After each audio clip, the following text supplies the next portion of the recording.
Hello guys, welcome back to my YouTube channel AS commerce knowledge, जिसमें आज का हमारा टॉपिक होने वाला है परम्यूटेशन एंड कॉम्बिनेशन के ऊपर। ये बहुत ही इंटरेस्टिंग टॉपिक है, बहुत सारे कंपटीशन एग्ज़ाम में भी पूछे जाते हैं, इसलिए इसको समझना हमारे लिए बहुत ही ज़रूरी है। बहुत मज़ा आने वाला है। आइए शुरू करते हैं। सबसे पहले परम्यूटेशन एंड कॉम्बिनेशन से पहले आपको फैक्टोरियल को समझना होगा।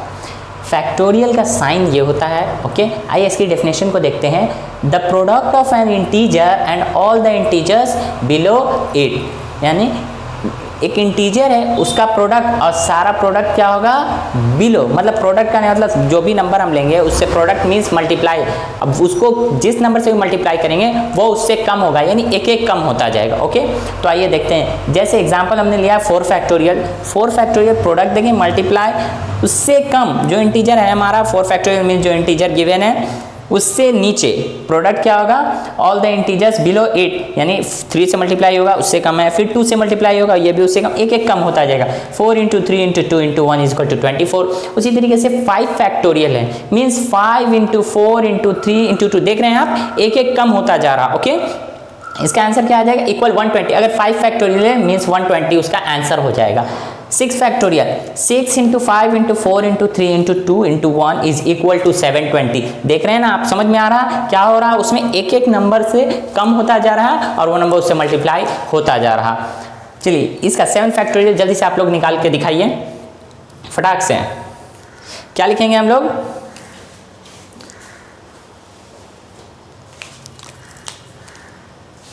आइए देखते हैं। 7 इंटू 6 इंटू, ओहो sorry,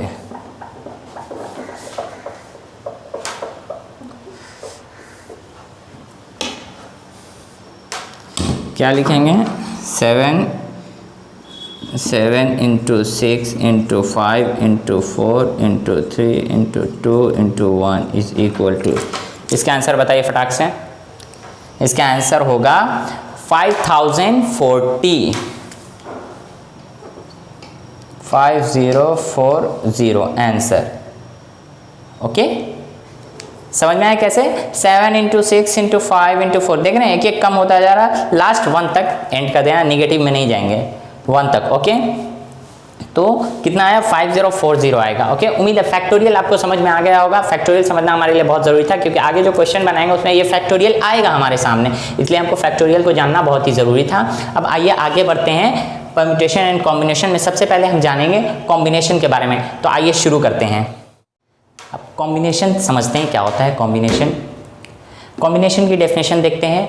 number of ways of selection of items from a given collection, यानी किसी आइटम को सेलेक्ट करने के कितने वेज हो सकते हैं। ऐसे समझ में नहीं आ रहा होगा, आइए एग्जांपल से समझते हैं क्या मैं कहना चाह रहा हूं। आइए देखते हैं।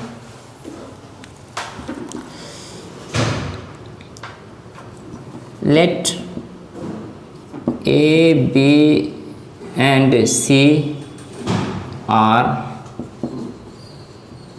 3 items, okay. A B and C 3 items हैं, ओके। अब आपको सेलेक्ट करना है कि आप किस आइटम को पहले यूज़ करेंगे, किसको बाद में, और फिर लास्ट में किसको। अब इसको देखते हैं कितने तरीके से हो सकता है। सबसे पहला तो हमारा आप ए को यूज़ करेंगे, ए आइटम को, फिर बी आइटम को, फिर सी आइटम को। फिर क्या कर सकते हैं, पहले आप ए को यूज़ कर सकते हैं, उसके बाद इन दोनों में चेंज करें, पहले हम सी को भी यूज़ कर सकते हैं, फिर बी। फिर क्या हो सकता है, हम या तो बी या ए या सी, इस तरीके पहले बी फिर ए फिर सी, या फिर हम बी फिर उसके बाद सी यूज़ करते सकते हैं, लास्ट में ए को यूज़ करेंगे। फिर कर सकते हैं सी आइटम को पहले यूज़ कर सकते हैं, फिर ए फिर बी, या तो फिर सी यूज़ करेंगे, इन दोनों में चेंज करेंगे, बी को पहले फिर ए को। तो नंबर ऑफ वेज हमारे कितने तरीके से हम लोगों ने सेलेक्ट किया, 6, ओके। यहाँ पर एक बात और समझिएगा, जब ऐसा क्वेश्चन दिया हो, आइटम आपको गिवन है और उसी आइटम को आगे पीछे करके अगर अरेंज करना है, तो नंबर ऑफ आइटम, यानी हमारा आंसर सीधा होता है n factorial, n factorial. n factorial means n for number of item, total number of item. यहाँ पे क्या था, ए बी सी 3 आइटम्स थे हमारे, उसमें क्या दिया हुआ था कि उसी आइटम को अरेंज करके हमको किसको पहले किसको बाद में ये करना था। तो उस सिचुएशन में हम क्या करते हैं, n factorial, total number of item उसमें फैक्टोरियल करते हैं। मीन्स 3 आइटम्स हैं, इसको देखते हैं, n factorial is equal to 3 factorial means 3 into 2 into 1। देखिए आपका डायरेक्ट आ गया, 3 2 6 आंसर। ऐसे मिला, ये समझाने के लिए था, लेकिन याद रखिएगा जब टोटल नंबर ऑफ आइटम में से ही हमको सिलेक्ट करना हो तो हम क्या करेंगे, n फैक्टोरियल लगा के आंसर डायरेक्ट लिख देंगे। ओके, समझ में आ गई होगी बात। अब आते हैं, अगर मान लीजिए अभी आगे समझेंगे, आइटम दिए हुए हैं, उस आइटम में से कुछ को सिलेक्ट करने के वेज बताइए। यहाँ पर 3 आइटम था, तीनों को सिलेक्ट करने का वेज हमने देखा। अब मान लीजिए 3 आइटम है, 2 आइटम को सिलेक्ट करना है, तो उसमें वैसे सिचुएशन में देखेंगे। ओके, ये समझ में आ गया।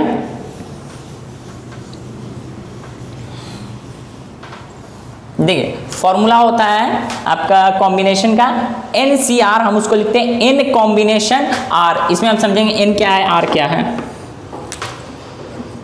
n is equal to total number of items, okay, and R is equal to items should be selected। समझ में आ गया होगा, n क्या है, R क्या है, ठीक है। तो अब इसको एक तरीके से हम समझते हैं, अप्लाई करेंगे। ओके, एक क्वेश्चन में देता हूं,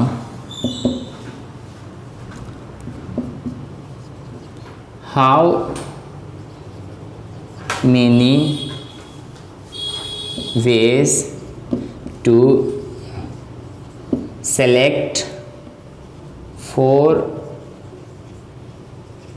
students out of 4 students for a cricket match out of 10 students। Okay, समझेंगे इसको। क्या है हमारा question, how many ways to select 4 students out of 10 students. इसको समझेंगे, हमारा कितने वेज हैं, टोटल नंबर ऑफ स्टूडेंट्स कितने हैं, 10, यानी n की वैल्यू कितनी है हमारी, n factorial means 10 factorial. Okay, R यानी आइटम शुड बी सिलेक्टेड, कितने आइटम सिलेक्ट करने हैं, 4, यानी 4 स्टूडेंट हमको सिलेक्ट करने हैं आउट ऑफ 10, यानी R is equal to item should be selected 4 factorial. Okay, understand. आइए इसको अप्लाई करते हैं, ये समझ में आ गया होगा, रेस कर रहा हूँ।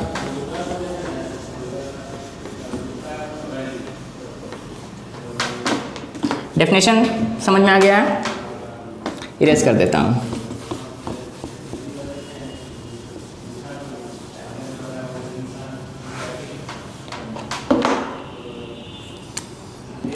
अप्लाई करेंगे हम लोग, निकालना है नंबर ऑफ वेज। फॉर्मूला होता है हमारे पास है NCR, n factorial divided by n minus r factorial into r factorial. n की वैल्यू कितनी है हमारी, 10 factorial divided by n minus r है, n माइनस r यानी 10 माइनस r की वैल्यू 4 है factorial into r factorial, r की value 4 factorial. Okay, इसको देखें, 10 नीचे क्या बच जाएगा, 10 minus 4 6 factorial into 4 factorial. Okay, 10 factorial.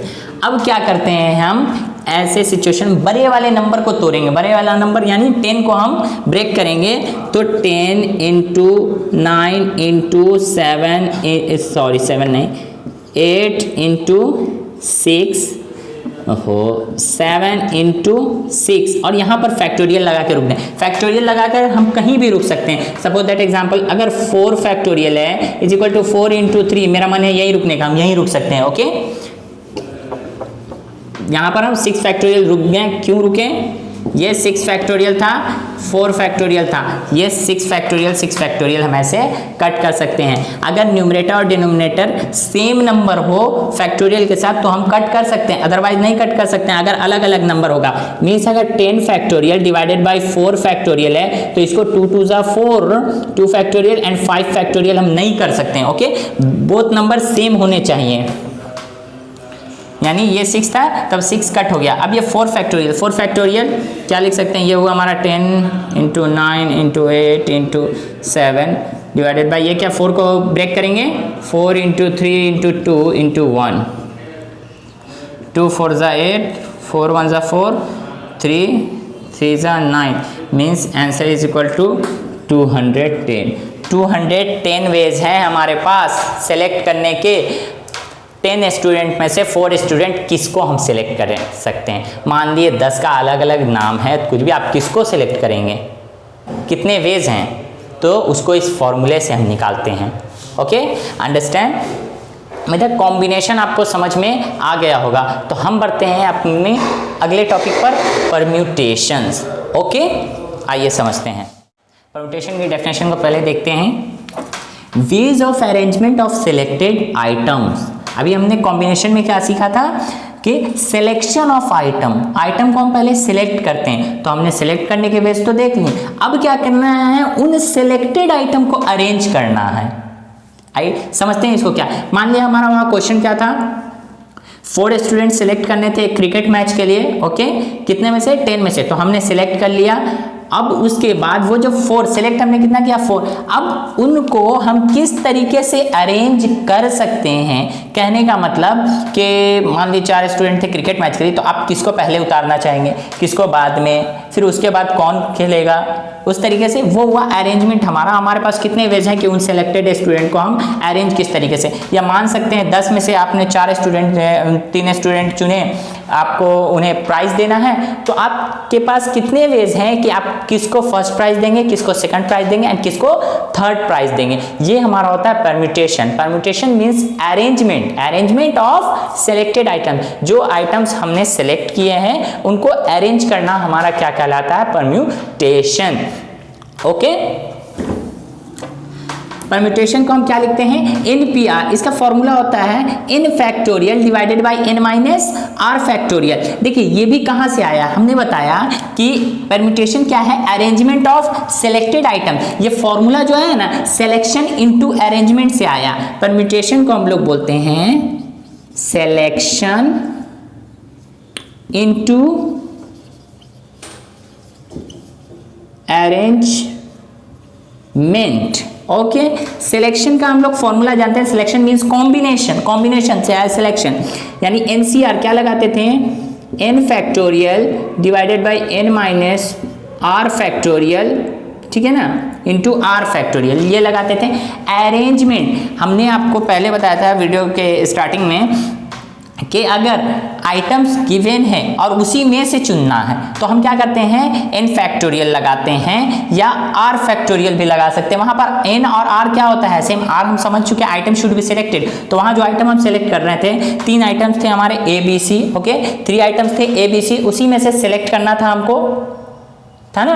3 item थे हमारे ABC, उसी में से सिलेक्ट करना था। यानी सिलेक्शन ऑफ आइटम, यानी item should be selected, item should be selected हमारा क्या होता है, R। ओके, तो R और n इक्वल था, तो यहां पर हम डाल देंगे R factorial. R n is equal to R है, तो हम कुछ भी डाल सकते हैं, चाहे n डाले यार। R हम इसलिए डालते हैं यहाँ पर ताकि ये कट हो जाए, तो इससे ये कट हुआ, हमारा क्या आ गया, n factorial divided by n minus r factorial, इसका फॉर्मूला बन गया।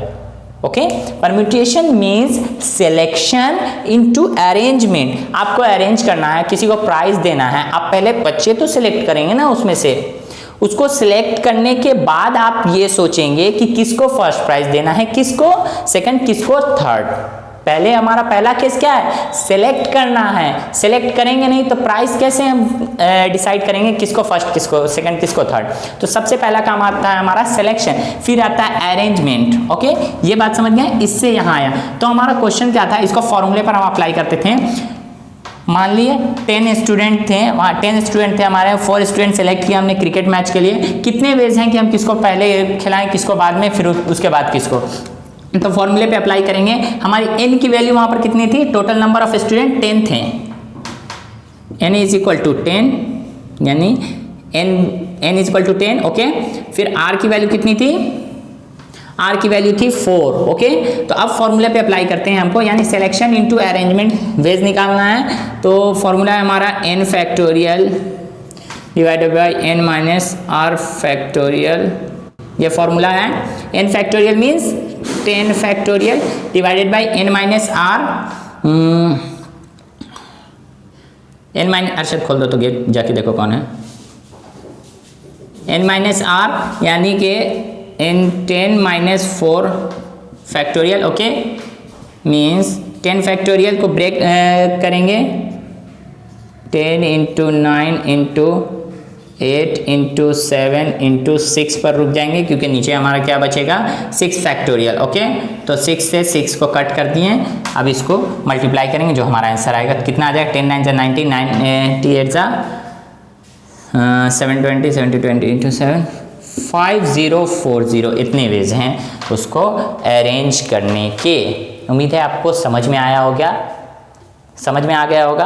और देखिए एक क्वेश्चन, जैसे आपका क्वेश्चन आता है अभी हम, क्योंकि ये खास स्पेशली सीए फाउंडेशन के लिए मैं बना रहा हूँ, सीए फाउंडेशन में बहुत ही हेल्प होगा, और हम आईसीआई के स्टडी मटेरियल को भी कवर करेंगे। जैसे कुछ क्वेश्चन आते हैं, आपका क्वेश्चन दिया रहेगा NPR करके, यानी आपको n दिया होगा, n की वैल्यू 4 दे देगी, P और R की वैल्यू 2। इसका मतलब क्या है, टोटल नंबर ऑफ आइटम हमारे कितने हैं, 4 में से सिलेक्ट कितने करने हैं हमको, 2। फॉर्मूला अप्लाई करेंगे, जब भी NPR देखें, ये NPR है, NPR नंबर देखेंगे 4P2 means NPR, formula apply कर देंगे परम्यूटेशन का। अगर आपको दिखता है 6C3 मीन्स 6 कॉम्बिनेशन 4, हम कौन सा फॉर्मूला लगाएंगे, कॉम्बिनेशन का formula, means n factorial divided by n minus r factorial into r factorial. हम क्वेश्चन देखेंगे, क्वेश्चन देख कर ही हम फॉर्मूला लगाएंगे, कॉम्बिनेशन रहेगा तो कॉम्बिनेशन का फॉर्मूला लगाएंगे, n factorial divided by n minus r factorial into r factorial. अगर NPR रहेगा, यानी इस तरीके से कुछ रहेगा, तो हम NPR ये फॉर्मूला लगाएंगे, n factorial divided by n minus r factorial. Okay, understand. और एक बात और, ये सब इंपॉर्टेंट ऑब्जेक्टिव में बहुत सारे ऐसे क्वेश्चन पूछे जाते हैं, क्या n r के इक्वल हो सकता है और उससे कम हो सकता है क्या, n हमेशा, और पूछे n पॉजिटिव है या क्या, n ऑलवेज पॉजिटिव रहेगा, n is always positive integer, और वो कभी भी r से छोटा नहीं हो सकता है, r से बड़ा रहेगा या तो r के बराबर रहेगा। मीन्स n क्या है, हमारा टोटल नंबर ऑफ आइटम है, और r क्या है, आइटम शुड बी सिलेक्टेड है। क्या ऐसा हो सकता है, आपको आइटम 10 सिलेक्ट करने हैं और आपके पास 4 ही आइटम है टोटल, तो आइटम जितने रहेंगे हमको उसी में से सिलेक्ट करने हैं, तो ऐसा पॉसिबल नहीं है, इसलिए n नेगेटिव नहीं हो सकता है। n हमेशा हमारा क्या होगा, बड़ा होता है 2 से, यानी r से बड़ा होता है, r से वो छोटा नहीं हो सकता है। ओके, अब अगले वीडियो में हम आएंगे, इसके आईसीआई के स्टडी मटेरियल को लेकर आएंगे, उसके कुछ क्वेश्चन को हम यहाँ पर बनाएंगे। Okay, understand. अगर आपको ये वीडियो अच्छा लगा तो हमारे चैनल के साथ बने रहिए, लाइक शेयर एंड कमेंट कीजिए। ओके, मिलते हैं अगले वीडियो में, बाय।